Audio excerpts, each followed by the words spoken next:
Get this and get it straight. Crime is a sucker's road, and those who travel it wind up in the gutter, the prison, or the grave. This started with a terrified woman lost in a maze of memories she couldn't explain. And waiting for her outside an open window was death. From the pen of Raymond Chandler, outstanding author of crime fiction, comes his most famous character in The Adventures of Philip Marlowe.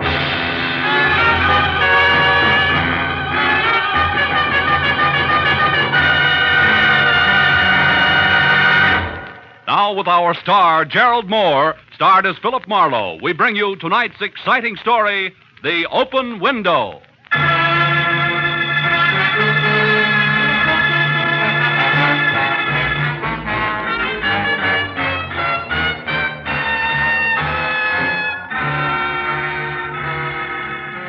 California's a year-round kind of place, where each day blends into the next with a sort of sunny indifference.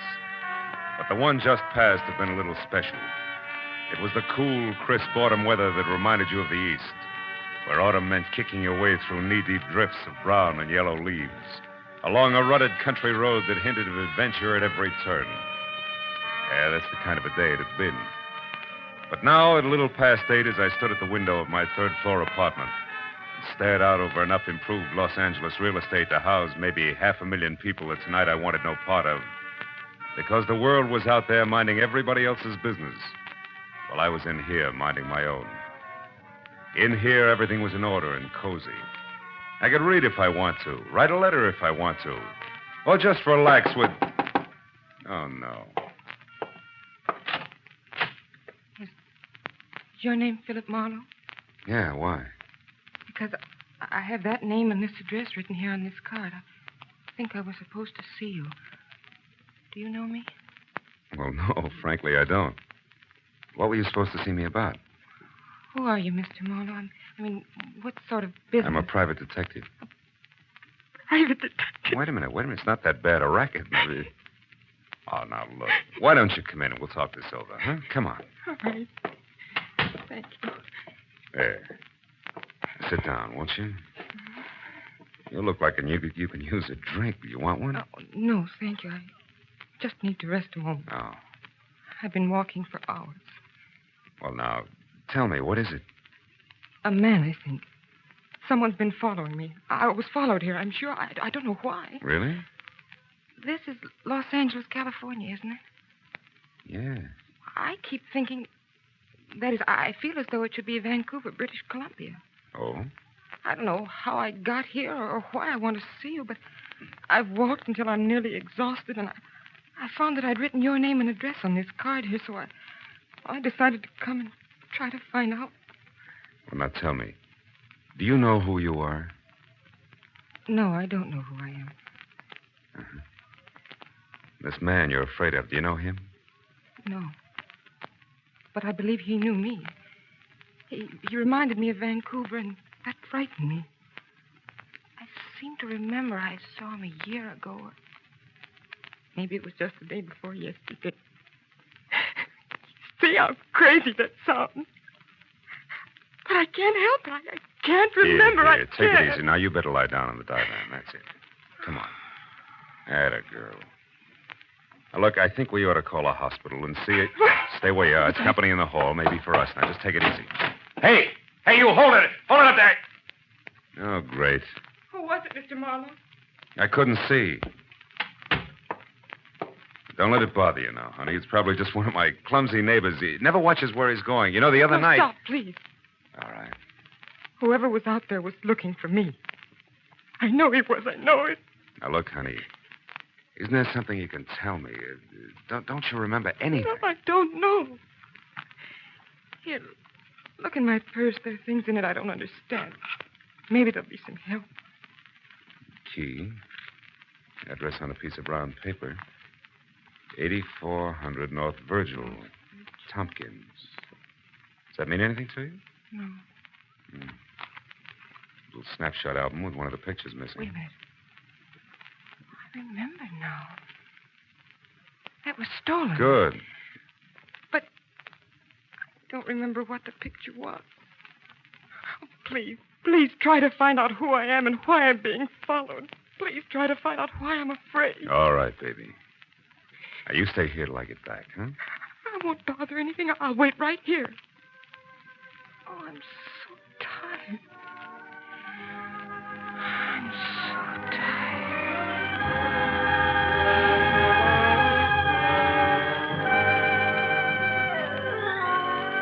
I figured what she needed most was rest, and she was getting that fast, so I dropped the items from her purse into my pocket, snapped the lock on my apartment door, and left.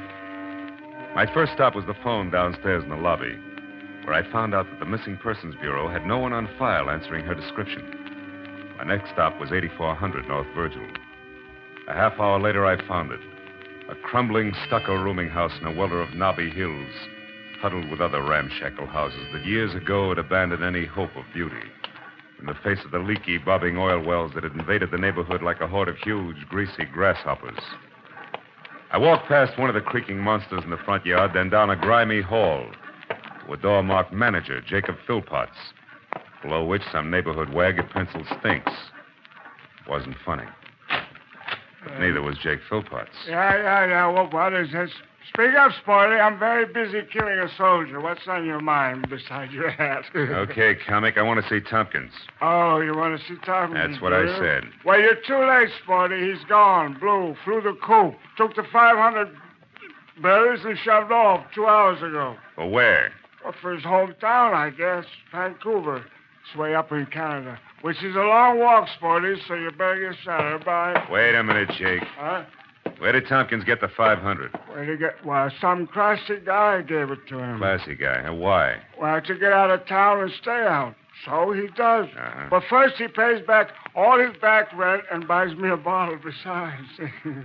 Wasn't that sweet of him? That stuff over there? Yeah. He must have hated you. Who was the classy guy? Why do you want Tompkins out of town? Why do you want Tompkins? Well, how do I know? What am I, an encyclopedia? Hey, look, Nosy, my whiskey's getting cold, so why don't you run along? I want to know who the guy was, and I want it now. Oh, so you're going to stop pushing, huh? You want to fight, huh?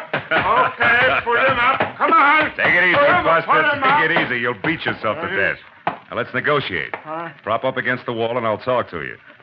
What about a price for another bottle of that stuff? I wouldn't like to see another bottle? That's what I said. Oh, well, that's different. That's really nice of you, Sporty. Not really, kid. I'm trying to poison you. Now, what was Tompkins' racket? Oh, gardener, carpenter, handyman. Nothing much. What else? Who was the classy guy that bought him off? Let's see. I had his name right on the tip of my tongue a minute ago. It was red-headed, flashy dress, so had a sort of a... Palmer. Yeah, boy. Yeah, that's it. Palmerly. Very good. Now, one more. Where can I find him? Well, he said something about running the pearls. You get it? Yeah, it's a dive on Highland. Thanks, Philpotts. Oh, but don't thank me, Sporty. You bought it, remember? This brand comes to $7.50 with tax. Don't kid an old kid or Jake. You can squeeze that junk out of sour potatoes. Here's Sour a tin. potatoes? And have a happy hangover.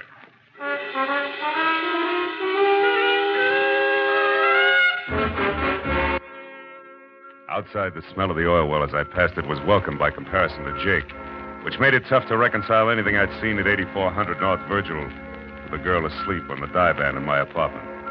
As I drove back to Hollywood, then down Highland Avenue, the night was still strangely quiet. Everything seemed to come in whispers.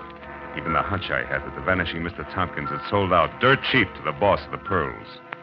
Near 3rd Street, I spotted the place, parked a ways beyond it, and walked back. It was one of those dumps that dealt in bad bar whiskey, second-rate bop and a lot of darkness.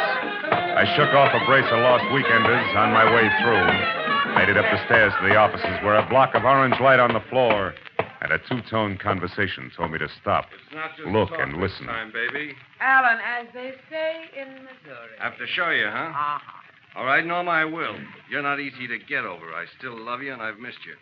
So when you dropped me for your stuffy broker friend, I did a little checking up, and I found out plenty. About Cooper? About Cooper Gerard. I don't believe you. Oh, but you should, honey. You see, Norma, it's not about him specifically, but about a woman. A woman who's all wrong, who spells trouble this deep, and I can prove it. I went to work on it tonight, and things are going to be different from now on. Hey, Buddy, I wonder if you Get could out of tell here, me get out of here. Go on. Hey, now, wait a minute. All I want to know is I said beat it, and I meant... Never mind, Buster. It doesn't matter anymore. My presence is now known. Come on in, Junior. You can hear better inside. I doubt it. I'll inhibit the performers. But thanks anyway. Buddy, all I want to know Try is... the end of the hall, then left. It's usually there. Okay, thanks. That's all I want to know. Hello. Hello. What do you want, mister? Make it snappy. Okay. Why'd you pay Tompkins to leave town tonight? Tompkins? Who are you? Marlowe, going to answer the question, Parmalee? Why, certainly. I didn't pay him to leave town. I paid him for some work, carpenter work. Why? What's the matter, Alan? Feel the whip handle slipping? Not a bit, baby. Look, why don't you run along now? I'll call you later. Oh, here's your cigarette case. My cigarette case. Yeah, take it with you. We'll get in touch later. Okay, Alan. Good night, Marlowe. Good night, Miss, Picasso. Not that it'll do you any good, Junior. That's a cute kid. Smart, too. All right. Why are you interested in Tompkins? Because a certain lady's interested. And the lady's name? None of your business. Okay.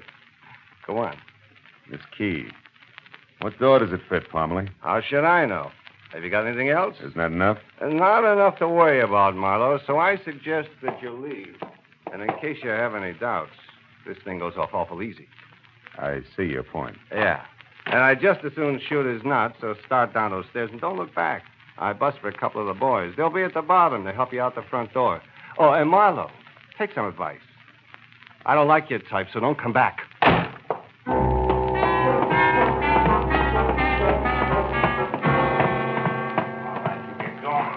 The boys escorted me politely as far as the sidewalk and gave me a send-off that piled me into the gutter. It's my own fault for letting Parmalee get the drop on me, but he was farther ahead of me than I figured. In fact, I was lucky all I got was the bounce. I limped back to my car, got in, and started home, but something about the trio of Norma Lacasso, Parmalee, and a broker named Gerard was off-center. And Gerard's connections were too strong to pass up. So I decided to let the pale woman asleep in my apartment go right on sleeping while I stopped at a phone booth. Found only one Cooper Gerard listed, and he at 8112 North Orange Drive. It was a lonely house up in the Hollywood Hills. I tried the bell and got no answer. But I knew he was there. I slipped the enigmatic key out of my pocket and listened to the music coming from inside. I stuck it in the lock. It turned, just as the footsteps inside, so I pulled it out fast and let the party on the other side of the door do the honors. What is it? You're Mr. Gerard? Yes, I'm Cooper Gerard. What is it? I'd like to come in and talk to you. My name's Marlowe. I'm a private detective. I've got a key that fits your front door, plus a little photo album full of a girl. Here. Why, that's Margaret's album and her key. You found her. Where is she? What's happened to her? She's safe. Come in the upper room. Right. So her name's Margaret, huh? Margaret what? Vesey. Margaret Vesey. But where is she? I've been frantic. I just called the police. She left the house this morning and didn't come back. It's late now, and in her condition, I'm afraid that What is something... Margaret's condition, Mr. Gerard? She was injured in an auto accident a year ago last July, up near Vancouver. Affected her mind. Oh, but please, where is she? Just a minute. There are some questions that I'd like answered first. Exactly what is Margaret Vesey to you? Well, until July 9th, 1948, when that horrible accident happened, nothing. Merely a hitchhiker. My wife and I were motoring back from a vacation in Canada. We picked Miss Vesey up on the road. In the accident, Grace, my wife, was killed. Miss Vesey seriously injured. All I knew about her was that she was alone in the world, so there was no one to help her. Well, since I was driving the car, I assumed that responsibility. It was the least I could do. I stayed with her in Vancouver until she partially recovered and then brought her here. She's been with me ever since. Now, will you please take me to her? But the story doesn't end there. What do you mean? Margaret Vesey's in trouble and she's scared. What do you know about a man named Tompkins, for instance? Why? Nothing. I don't know any Tompkins. You do know a Norma Lacasso, don't you? Norma? Of course. Miss Picasso and I are quite good friends. Mm-hmm. What about Alan Parmalee? Heard of him. He runs a nightclub, I believe. That's right. Now tell me, can you tell me why a third picture is missing in the album? What's that? Let me see. This is very strange. Margaret cherishes every picture in this album. She thinks that one was stolen. Any idea what the picture was? No. I can't imagine why it was stolen. All the pictures were simple, harmless snapshots. I can't remember the one that's missing, but... Marlowe, what does all this mean? What's it all about? Well, as near as I can tell, there's some kind of nasty shakedown brewing. I don't know how or why, but Alan Parmley's behind it, and Margaret Vesey's caught in the middle, so it involves you, too. Come on, let's go get her. She's asleep in my place. You didn't leave her alone. Oh, yes, I did. Oh, you shouldn't have done that. Couldn't you tell from her mental state that she isn't responsible? For 2 days she's been moody. She's been talking about suicide. She might... Marlowe, if anything's happened... Come on, Gerard, let's travel.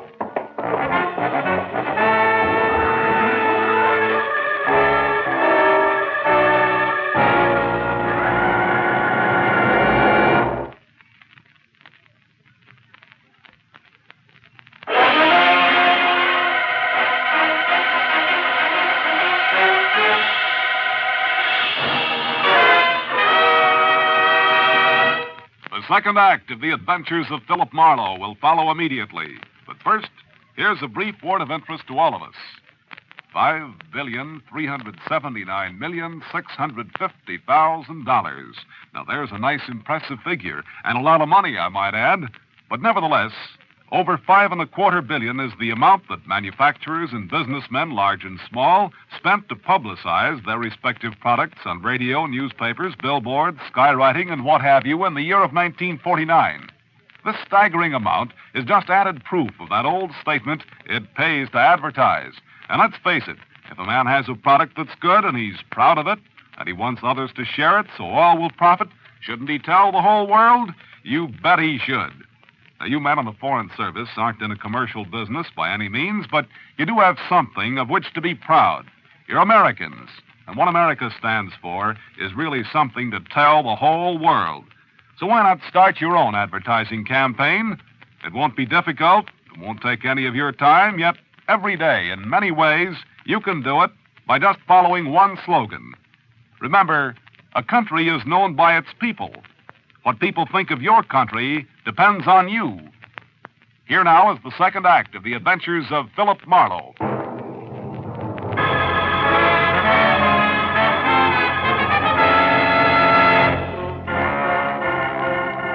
It took 10 minutes to get from Gerard's house to my place. I knew because he reminded me of each one as it passed. But when we turned onto Franklin, where we could see my apartment house, the word hurry stuck in his throat. An ambulance was pulling away from a tight knot of people standing on the concrete driveway beside the building. And 3 floors above them, glowing like a single ugly, unblinking eye, was the window of my own apartment wide open. Even before I could stop the car, Gerard was out and running toward the crowd. Who was in that ambulance? A woman, mister. It was terrible. She fell out of that open window up there. Did you see it? No, nobody saw it happen. In Yeah, fact, it's bad, brother. They say she'd been laying here on the concrete for at least a half hour before anybody got to her. It's been so quiet around here tonight. I'm surprised that... Tell me, was she dead? Just about. They don't give her a chance. Come on, Gerard, let's go upstairs. The police are up there now. They're trying to find out just what this is.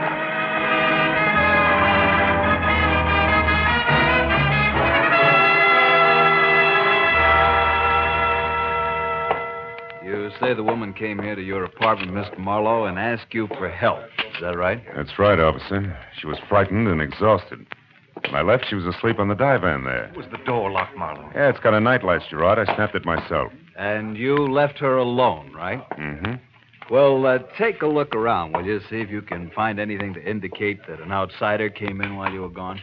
What makes you think there was an outsider here? Because I don't think she fell. Margaret was in mental turmoil, officer. She's been despondent. It's possible that she jumped. Yeah? How many people have you heard of that jumped out of a window backwards, mister? I think she was pushed. Pushed? Yeah. Come here, both of you. I want to show you something. He went over to the window and pointed at 5 scratches where fingernails had clawed the paint off the casing. The one that had to be made by her thumb was the lowest. It was true. She'd gone out backwards. As the officer explained that to Gerard, I stared down at the dwindling knot of people 3 stories below. Then up again at the 5 jagged scars ripped deep by a terrified woman's nails. Stared at them until they screamed at me as a sick mind must have screamed when she fell. Now, Mr. Marlowe, what about this cigarette stub with lipstick on it? Cigarette stub... Hey, that's exactly what I'd like to know. Gerard, where does Norma live? Why, the Hillcrest Apartments on Sunset. But surely... Never mind what I think. You go to the hospital and find out about Margaret. I'm going to pay a call on Norma Lacasso right now. She's the type to be jealous enough to... Marlowe, listen, you're making a mistake. That cigarette stub must be Margaret's because Norma doesn't smoke. But Norma doesn't smoke. And what about the cigarette case? Hey, Buster, you better check with Lieutenant Matthews at Homicide. I'll see you later. Hey, come back here, Marlowe. Hey,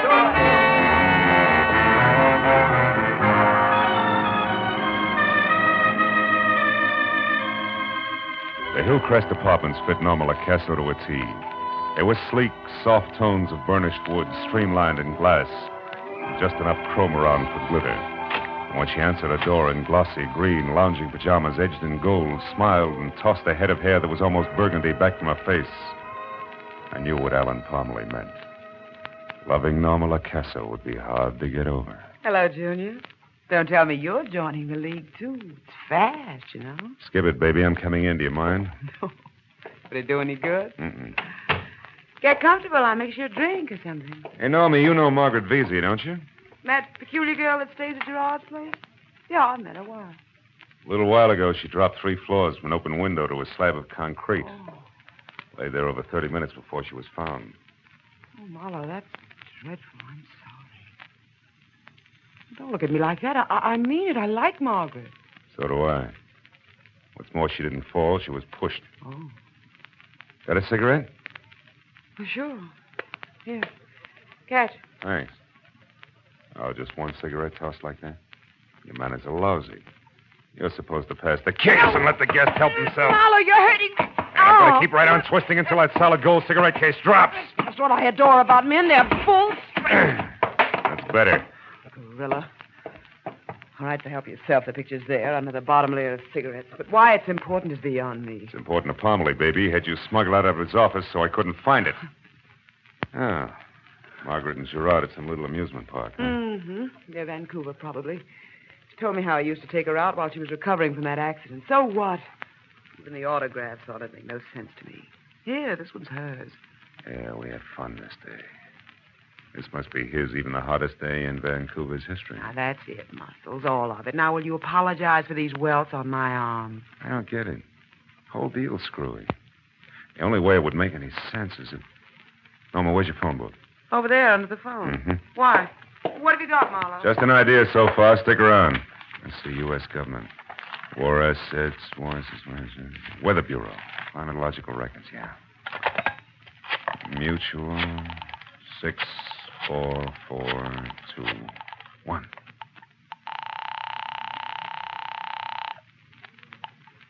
Weather Bureau records. Hello, listen, can you tell me what the hottest day on record in Vancouver has been? I mean the date. Do you have that information? British Columbia? Yeah. Yes, we've got it here, I'm pretty sure. Just a minute. What's that supposed to prove, Marlowe? I'm not sure yet. Yes, we've got it. Hello? Yeah, I'm here. Go ahead. The book says the hottest day up there was on July 3, 1948, when the July temperature reached 3. 92 degrees. Some heat record, huh? That's a nice place, Vancouver. I was up there one year. Yeah, thanks, friend. The Weather Bureau has just lifted a cloud from a lady's mind. I hope you did it in time. So long. You found out something big, didn't you? No works. Well, aren't you going to pull a gun? They always do about here. Not me. I've got concealed weapons. You've also got dollar bills in your bloodstream instead of corpuscles. But you're smart, baby, so take a tip. Stick close to home. Don't even use the phone. You're a real nice, shiny item. I'd like to keep you that way. Thanks. I'm going to take your word, Junior. But what does it mean? Trouble. Just as soon as I can stir it up. Good night.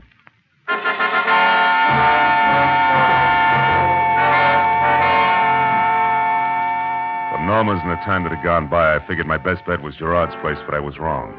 It was deserted, so I took the next best, which was Alan Parmalee's The Pearls. It was well after 2 o'clock when I got there, and the club was closed, but the lights were on, the offices upstairs. I parked, slipped around to the back and up a flight of iron stairs to a metal door at the top. I pressed my weight against it and very gently turned the knob, then tugged softly, and it swung open without a sound. Voices in the same square of orange light on the floor said that Parmalee's office was open again. So I eased my gun into my hand and moved until I could see him. A pair of jackals coming to terms over Since the I carcass know of your a little fawn. secret, Mr. Gerard, the proposition I'm offering you is perfectly fair. What is it? First, that you stop seeing Norma LaCasso. And I mean stop. Go on. Second, that you deliver $5,000 here to me by the end of the week. You must have got a lot of insurance on your wife, Gerard. Double indemnity, too. Am I asking too much? Blackmail leaves me no alternative. You're so right. How did you find out that she's not Margaret Vesey? Ha ha! A beautiful break. When you started seeing Miss LaCasa, I began checking up on you, and 2 days ago, that checking up led me to the strange woman you called Margaret Vesey and a character named Tompkins. Ever hear of him? No. An itinerant gardener was looking for work at your place. Also, Gerard, an itinerant gardener who knew your Margaret Vesey, who knew her as someone named Grace. And Grace Gerard, lest we forget, was your wife. When he called her Grace, it scared her. She couldn't dope it, but I could. So I see. Where is this Tompkins now, Parmalee? Oh, don't worry about him. I sent him away. He'll keep his mouth shut. He used to be a gardener on the wealthy side of Vancouver where your wife lived. Small world, eh? Very small world. Now, wait a minute, you're hard. I'm going to kill you, Parmalee. I knew something like this would happen someday. My wife was getting her memory back. She was beginning to remember things, to realize that she wasn't really Margaret Vesey at all, that Margaret Vesey had died in the accident. And tonight, I pushed her out of an open window. The doctors practically assure me that she'll be dead by morning. She won't be missed, and neither will you, I'm sure. Next one's for your belly, Gerard, if you move 1 inch. You, Parmalee, come around here. Wait me at desk. Come on. This time I'm glad to see you, Marlowe. You're the lesser of two evils. That's great. Well, it was a sweet story, fellas. Between you left out only one thing, the picture. You got it from the little album because you needed some tangible proof, didn't you, Parmalee? And it cinched the deal because the accident happened on the 9th of July. But Gerard here had his picture taken with a supposed hitchhiker on Vancouver's hottest day, which was July 3rd. 6 days before he claims to have met the girl. Picture? How'd you manage the master stroke, Gerard? The switch in identities in the first place? Come on, talk! What is it? It was a mistake. Both Miss Vesey and my wife were in the car at the time of the accident. The car burned. Then, somehow or other, later at the hospital, Margaret Vesey, who died, was identified as my wife, Grace. And since her memory was gone, you made the switch complete and called your wife Margaret Vesey and left it like that. You know, Gerard, I hope you make a break for it. Just once before we get to headquarters. Let's go. You too, Parmalee, move. All right, but you'll have a hard time sticking me, Snoop. I haven't done anything. Oh, yes, you have. Attempted extortion. As of right now, you just incited a rat.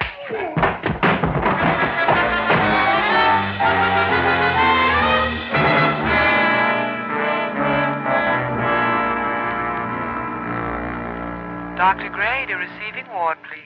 Dr. Gray. She's in here, Mr. Marlowe. Sure it's all right if I see her now, Doctor? After what you've just told me, I think it's a good idea. Her condition has changed somewhat. She's responded better than I expected, but she can use some fighting spirit, some spunk. Maybe you can give her that. We can't. I hope so. And don't stay too long, that's all. Hello, Grace. I'm Philip Marlowe, remember me? What? Yes, I think I do, Mr. Marlowe. Glad to see you. Oh, good. I just stopped by to tell you that I have all the answers to those troublesome questions in your mind. You don't have to be afraid of them anymore. You've got nothing to worry about now except getting well. Thank you. It's all hazy back there. I can't remember where I've been. Now, you've been away, Grace, for a long time. But now you'll be going home soon to your friends. Believe that. I'll run along now and come back tomorrow when you're feeling better. We'll have a long talk then. Wait. Huh? Who is Margaret Vesey? The girl you knew once, briefly. And what I'll never forget. I went to sleep one night on my divan. I don't remember. You will. Don't think about it now. Just think about home in Vancouver. You'll be there soon, I promise. Oh, that sounds wonderful. It's lovely in Vancouver. Yeah. That's what the weatherman says. Good night, my dear.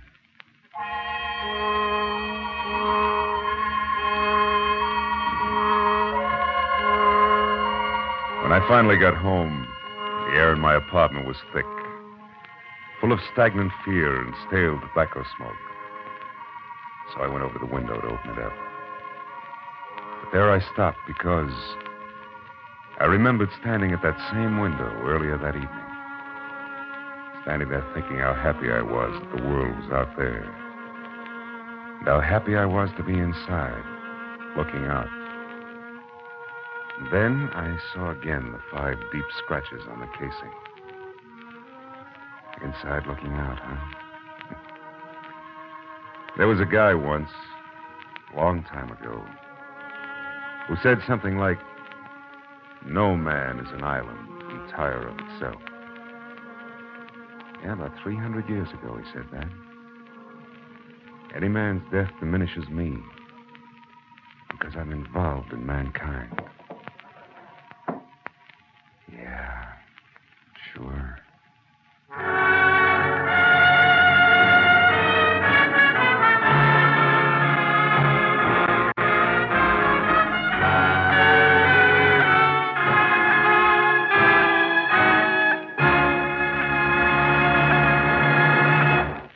The Adventures of Philip Marlowe.